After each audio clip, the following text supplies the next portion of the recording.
Hey, welcome back to Album April. It's April 6th, and today I listened to My Beautiful, Dark, Twisted Fantasy by Kanye West. Kanye West is basically a joke nowadays, but there was a time about 10 years ago where he actually was kind of a big deal. The ego had always been there, but there was a time where the music was good enough that people were willing to put up with him. After the College Trilogy and 808s and Heartbreak, there was this album, My Beautiful, Dark, Twisted Fantasy, which is basically just like Astroworld before Astroworld, this gigantic collaborative effort between so many people that is very wide in scope. I checked it out today, and it was a roller coaster. I was thinking, wow, this might end up being better than Melodrama, but then the second half of the album happened, and I thought, yeah, no, it's not. And as the second half of the album kept going and seemingly refused to end, I kind of just wanted to be done. They had me in the first half, not gonna lie. The opening track, Dark Fantasy, is one of the strongest on the whole album. It sounds great. It is also apparently the origin of the "can we get much higher" meme. And if this album is analogous to Astroworld, this album's sicko mode is All of the Lights. It's sort of like Love the Way You Lie, except a lot more epic sounding. But my favorite song on this album, and this might be unexpected, was Monster. I do not normally listen to horrorcore, but this song shows me what the appeal of horrorcore is.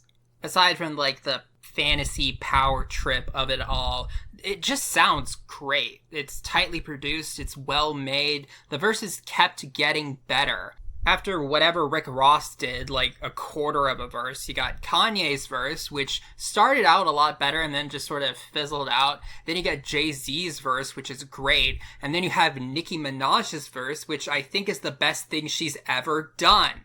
As the name might imply, this album is all about exploring like the darkness within everybody. And it's this highly produced, multi-source, gigantic in scope celebration of the darkest parts of humanity. And Monster does that very well. Nicki sort of does like a good Nicki, bad Nicki on her verse, talking about the way she feels about being famous. And then it has a really good outro by Bon Iver.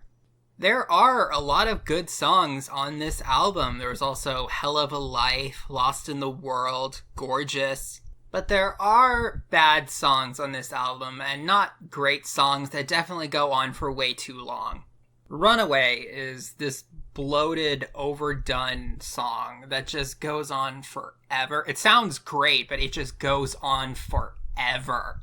And the entire point of the song, the thesis of the song, from what I can tell, is, I'm a horrible person, why are you even dating me, get out while you still can.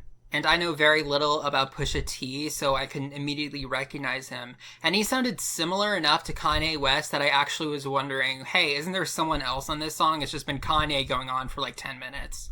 And that brings me to the worst song on this album, Blain Game. The same sort of thing happened again, except this time with John Legend. I don't think John Legend and Kanye West sound similar at all, but they sounded similar in this song.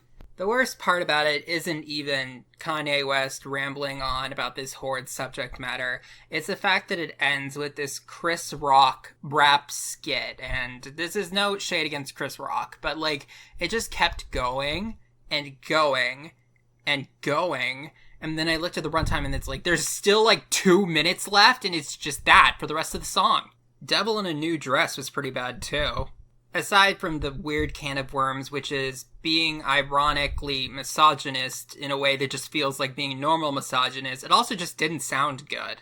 I'm torn because My Beautiful Dark Twisted Fantasy has some incredibly high highs and some pretty low lows. The good parts of it are a lot better than I was expecting. I just thought there were going to be like 1 or 2 good songs and the rest of it is just whatever. There are some amazing moments on this album. But it's really hard to ignore the fact that often the worst part on a song is Kanye. There is so much talent and artistry here, but that ego keeps coming back. And apparently, this was at least partially intentional. This was made in the wake of the backlash he got for interrupting Taylor Swift on stage at the VMAs. But looking at it from like a modern standpoint, it's kind of sad because he didn't really get better or improve as a person, and the music didn't even get better either. If anything, it got worse. This album is sort of like the miseducation of Lauryn Hill in a way, because it serves as this really good art piece that was also like the mark as to where things started to go downhill.